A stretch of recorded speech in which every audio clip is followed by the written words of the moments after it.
we go. Hello, everyone, and welcome back to the Extra Lap podcast. Today, we are very lucky enough to have with us Ahmed Muhammad. Ahmed, how are you today? I am doing fantastic, buddy. How you doing? I'm doing great, thank you. Ahmed, you're representing the shirt right now. You're part of a great running team, not as elite. So, what's a weekly training like for that?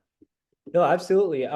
We really have multiple different groups. Some are training for the marathon. We've got a bunch of guys and girls in the trials here in 3 weeks. Is it 3 or 2 now? It's two almost 3 weeks. Mhm. And then we've got a few of my teammates ran this morning at the in Houston half marathon. So, and then we've got track athletes. We've got my teammate Abby and I are training for cross country. So we have a group of our team is very diverse in terms of the events that we're training for, and so um and then you got the track, like I said, and so we don't have exact same thing for everybody. Mhm. um I would say there is a common theme of obviously getting the threshold. I think that is a something that every professional team in high school, college, and any running teams really are doing now. Mhm. And so a weekly training for us, we have a 2 week cycle usually. I'm not going to get too descriptive, but we just have an A and B week, and one week has double threshold, and then the other week has three workouts or three workout days, Tuesday, Thursday, and Saturday, and then long run Saturday, right? But we have a lot of different things going. We have marathoners doing Wednesday workouts instead of Tuesday workouts, so they get more rest, and then they're going a lot longer on Saturday. So there is not really a specific one thing that works for everybody. We have a big group and diverse for in terms of events, so it would be very hard to try to conclude it in Yeah. one. But it's fun. We get some easy runs in, long runs in, and a lot of times we meet for weight sessions and things like that. And so it's been fun. Obviously I joined here 3 months ago, so Mhm. I'm one of the newest members here, and I love it here. It's a little bit cold out right now, but Flagstaff has been nice, and our team is incredible. Yeah, definitely. And you just said it yourself, you're in Flagstaff, which is obviously at altitude. So what's like the science behind altitude? Or, have you felt benefit yet? Or, how's that? Yeah, no, absolutely. I think so I was born and raised in the Somali region of Ethiopia, which is far eastern side of Africa, and we where I was born is about 5,500 to feet, which is about a mile high. And but then you go to Addis Ababa, which is the capital. Right outside of it is about 8,000, 9,000 feet. Oh, geez. And so, but 5,500 is decent, but it's nothing crazy. So that's where I kind of grew up in. And so since 2000, end of 2011 until pretty much um this past January. Hmm. Actually, I 2021, friends of mine and I went back to Ethiopia, to my region, so that we were there for about 6 weeks, and that was my first time running or training at altitude, because when I was a kid, I wasn't a runner. I played soccer and whatnot, but the benefits are real. The benefits, I mean, is just the development of red blood cells, and you feel that, you notice that, especially if you go from sea level to altitude, the first couple of days, if not weeks, you're kind of struggling. I went back this past January, 2023, to Ethiopia, and I was at 9,000 feet. Oh, geez. 9,000 feet, the fastest K I ran on there, which was the hardest workout I had there, the fastest K was 247, and that 247 felt more like a 233. It was pretty hard. Your legs just feel like a gel, it just like really not running much. But the benefits are, you just, your red blood cells are developing, your lungs are able to handle more, and you're able to, once you come back down, you're just getting that airflow a lot better. And so therefore it's not that you're not working as hard, it's just that it's not impacting you as much as it would if you were at a higher altitude. Hmm. Meaning you're able to be stay at a certain pace longer Hmm. uh, than you would if you were at a higher altitude or training at a high altitude. So no, I love it. I moved out here in June. I quit my day job to just try to give it one last shot here and try to There see you if I go. can a professional contract. And I came out here and trained with Woody and Noor for about a month and went to US champs and really had a good one there. Definitely could have done better, but again, it opened a lot of opportunities for me. So being in Flagstaff, you just go down and you feel the difference. Even as we go down to Phoenix a couple weeks, like a week and a half ago, we were there for a little get away from the snow trip, and that camp was amazing, and you feel the difference as well. So Mhm. uh, we have a little new method of trying to train hard, low, stay up here.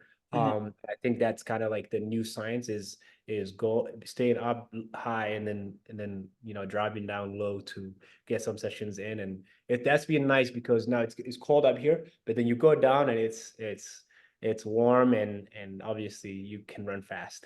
Yeah, So definitely. so altitude does help. Absolutely. That's one of the reasons we see all these East Africans performing at the way they are. It's because a lot of them spend so much time at altitude at a young age, develop their lungs and they're able that red blood cells, they're able to run a lot on average, run faster than the rest of the world.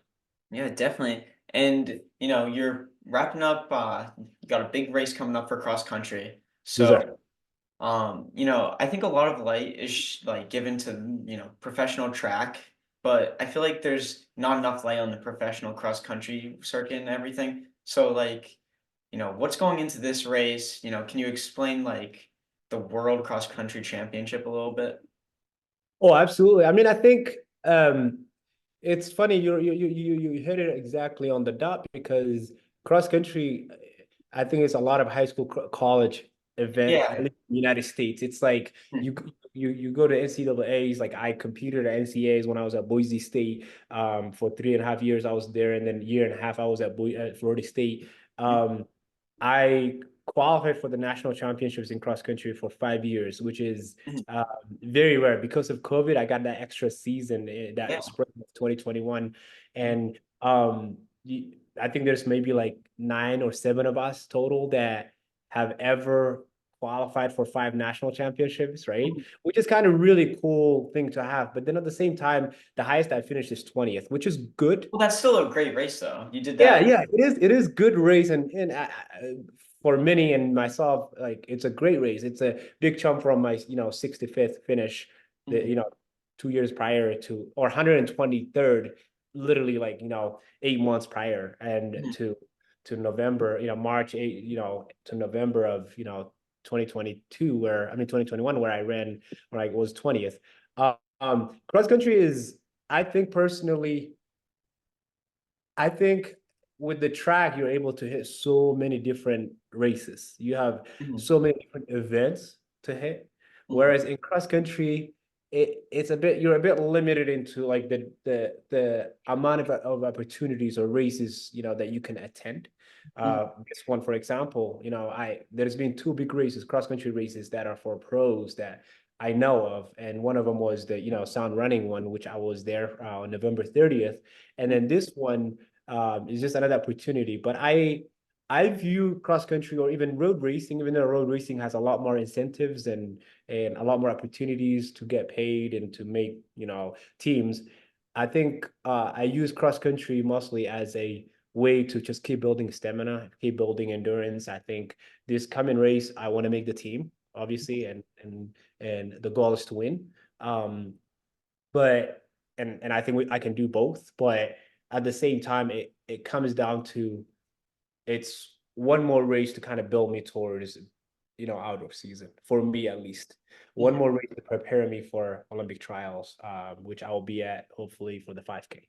But cross country is fun. It's one of the only few events where you can actually go out as hard as you want, die, and then kind of catch your breath again, and then get moving again, and then you kind of have like a little bit of breaks and whatnot throughout. And I think it's fun in the sense that no cross country course is ever perfect, Mhm. unless you're Coach Brayman, who has one of those greatest courses in the country. And he believes his course and FSU course is perfect, and I'm a big fan of that course. But also the weather, right? It's supposed to be pretty cold in Richmond next weekend, and so cross country is it's a rough racing. But I think it builds you. It builds you your stamina. It builds you to get ready for shorter and other races as well.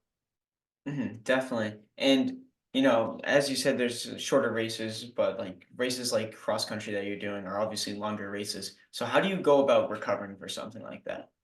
Recovering. So I am one of it's funny because I don't think you will it's very rare to find many professional. Now I can say myself as a professional, which Hey, is there you go. kind of fun, but um I did this for about after graduating from FSU in May 2022 and not getting sponsored until September of this past year, which is a year and a half of basically navigating through this whole thing with either one job or two jobs at a time.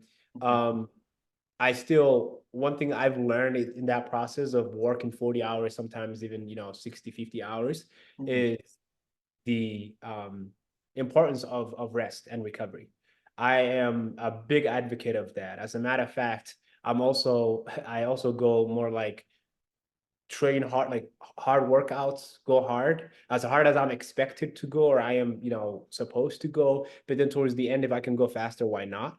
Mhm, Um, Go hard on hard days, go easy on easy days. And that easy for me, I use my GPS watch still, but that like I am recovering, right? mhm. So recovery, I think the first initial recovery that I believe in is easy runs. You had a double workout on one day, next day I have 8 miles. Sometimes I barely break 8 minutes. I'm going like 7:45, 7:30, 7:50, 7:30 being like almost on the faster end of the Yeah, whole. So recovery, the first initial recovery is the easy days easy. That is part of the journey, right? Of the training. Um, but then especially this past summer when I came out here, first like being away from altitude for a while, my system was shocked, and it's so easy when you're at altitude to dig yourself a hole of never coming back from. It's pretty hard to come back from. So that's what I was trying to avoid as best as I can, but also I was training really hard. So my other way of recovery is horizontal. That means laying down. In most of the time I was laying down on my bed. Basically I could say I was a little bit antisocial, but I come back home after a hard session, shower, eat, and then nap. Nap, and I'll tell you, like I nap every day almost. definitely. Yeah, and up to an hour, sometimes 2 hours. Some days, if I'm really tired and I know it, I don't set an alarm, but then I just try to make sure that I wake up by 4 o'clock. Mhm, That I have a night's sleep. But recovery comes with that. It comes with a lot of sleep, 9 hours, 10 hours a night, naps, like I said, and just like personally, my favorite is just being horizontal, right? Just literally just laying down and being relaxed. The most then important one for me eventually comes down to the recovery of the mind. That is, being able to actually I watch some shows. I put I'll put my laptop on my bed. I'm just like, I'm not really paying attention to these shows and what the things that are going on because that requires that mental, aspect of it.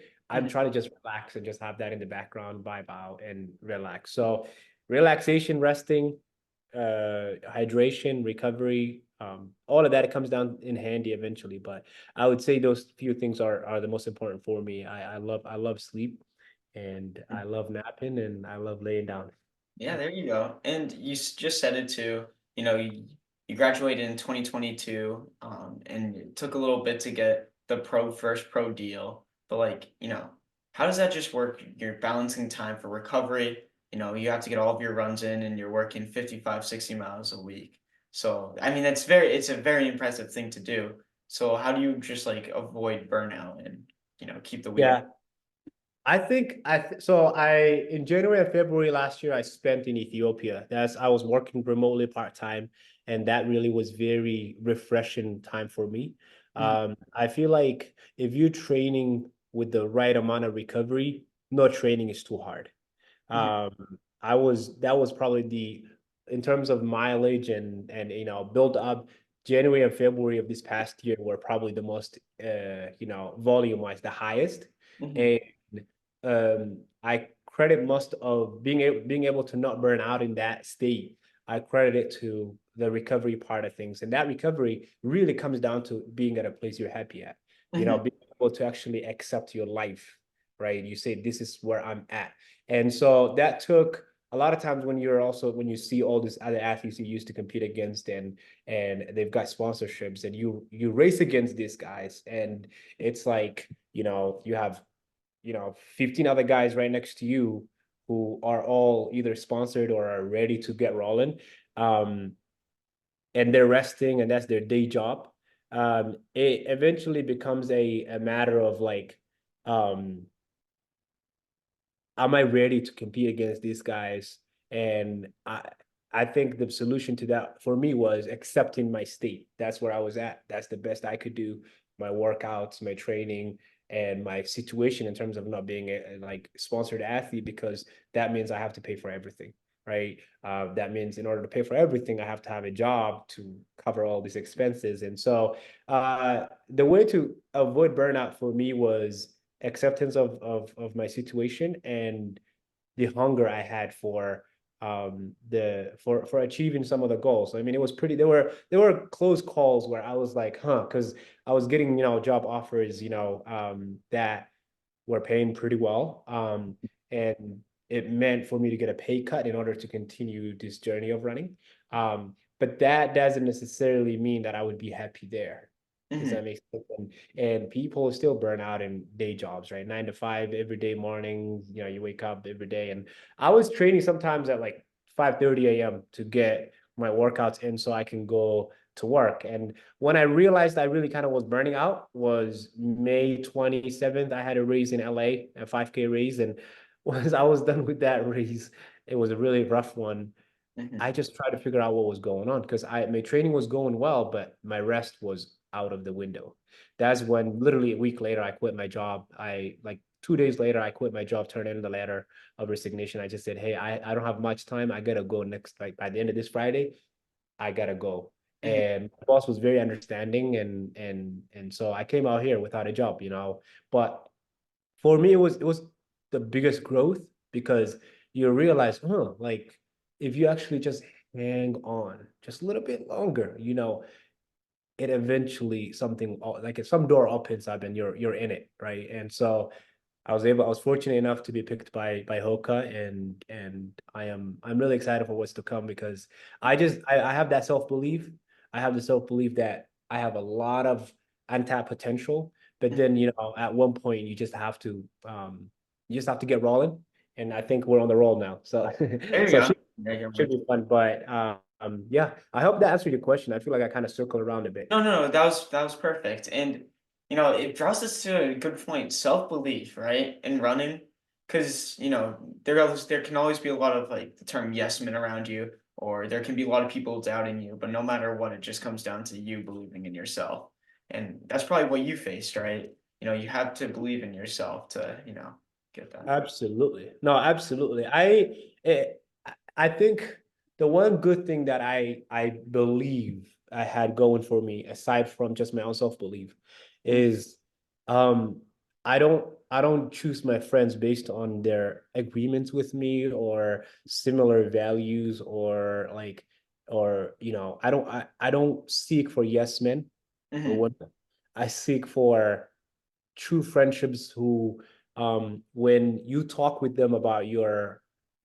ambitions and goals, even if it is goals that in reality they know is, really high, Mhm. um, they give you a constructive feedback that involves around self-growth, that involves around like acceptance of maybe some of your shortcomings as a human being. Mhm. And I am very grateful with some of the people I had in my circle, especially this last year. My family has always been there. And there was a time when, culturally, my parents have taken really good care of me and my siblings and made sure that, we had the best opportunities in life. And a lot of times what that comes with is this, preconceived responsibility that I have to give back now right away. I have to take care of them now. I have a master's degree. I'm going to go into the field, take care of them. And that's kind of what I went in with after, May 2022. And then I just remember I was working and working a full-time job. And one day I just had a discussion with my mom. It was like the end of 2022. And I was just like, yeah, I'm thinking of just going to Ethiopia, dropping everything and just trying to, invest in my running a little bit more. And I said that in a kind of like just to see how she reacts to it, because at the end of the day, I knew she was going to support, but I didn't know how she was going to really, receive that. And she was just like, "Oh yeah, why don't you do that if that is something that's going to help you?" And when I heard that, it was almost like an approval for me to just get rolling and do what I want to do, rather than being concerned so much about taking care of my family or giving back, or making sure that I have a career that eventually I develop and grow in. But then I had Coach Bremen, Florida State coach.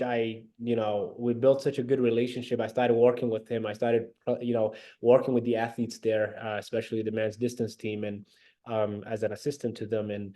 And I saw the other side of this running thing, right? The coaching side, where I believe personally, if you have a great coach next to you and few good athletes teammates, um, sky is the limit if you really have the self-belief.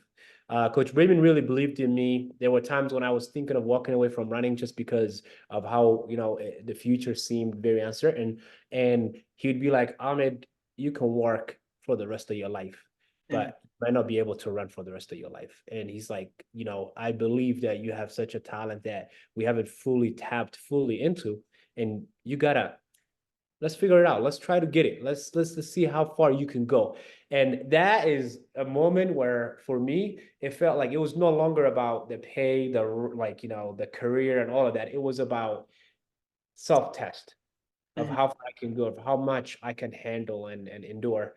And so that self-belief got me far, but I had a group of guys and men and women who were dedicated and supporting me. I have a friend of mine, Silas Griffith. I have Ibrahim Ahmed, who's, Mohammed's younger brother, who went to Florida State, former Nola himself, and an accountant and very smart guy who was really guiding me through. But then I also had my agency, and um, I had friends and family who just, my family, my family was part of every single step of the way. And it's just the beginning now, like when you get a contract, it feels like the oh, I gotta make sure I perform. I'm no longer going into races saying I have to perform in order to get a contract. Mhm. I'm saying I have to perform because I want to self-test. You Mhm. know what I want to see my limit. Like I want to hit a wall where it's like it's not a wall of like, shut down, but like I want to see the limit of my body and my mind of how Mhm. much pain I can tolerate and win, right? I think eventually comes down to the winning part. And I think I'm surrounded with people who have the same mindset. So self-belief is the most important.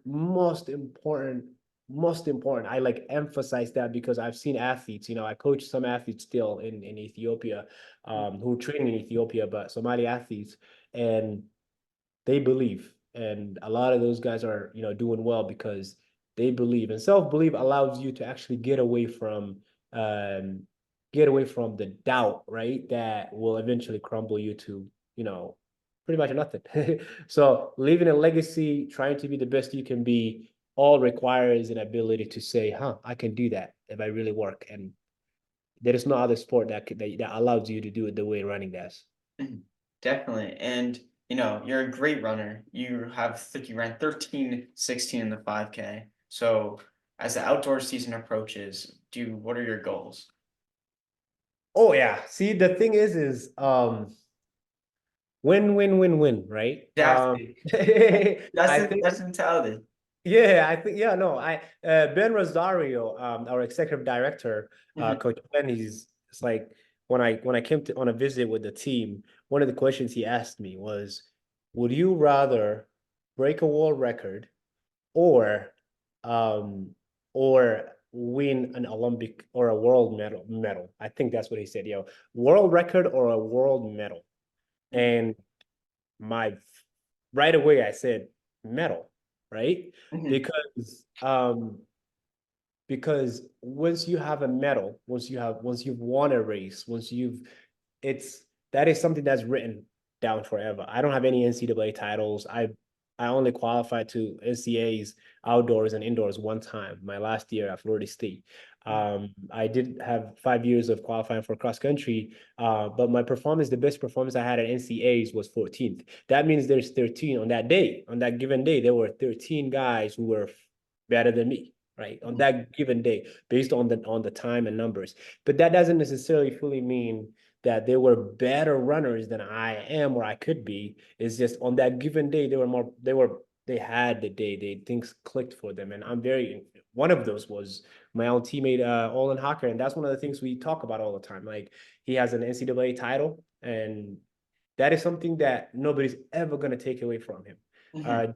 2022, the NCAA 5K champion, 2022, that is Olin Hacker. That's it, Oh, yeah. right? And that is something that stays with you forever. Whereas a record, you saw this morning, record got broken in the 10K women's 10K. Yeah, Um, it's a really it, good it, race. each weekend, especially with the technology we have of the advancement we made as human beings in terms of the shoe industry, each year is gonna we're just gonna humans are just gonna keep developing, right? And so world record will go down eventually, but winning, right? And so for me, I'm not so focused on the time. I could care less what the time is eventually. If I win or perform to the best of my ability and tactics, and did make the right choices throughout the race. Mhm. Definitely. And do you have like what are the hobbies you have outside of running? I love to cook. Even though sometimes I just don't enjoy stress cooking, which is like when I feel like I have to cook. I really love to cook. And I've been improving on that. Another hobby of mine is I really want to get into writing. But it's been a little bit harder than I thought. I've published a paper with former mentor of mine, and we've got another one just submitted recently. Mhm. And when you do scholarly articles, I feel like sometimes scholarly articles may take the fun out of writing, Yeah. because what that requires is a lot of not only critical thinking, but a lot of systemic, right, writing. And but I really I can see myself enjoying, and I've enjoyed writing.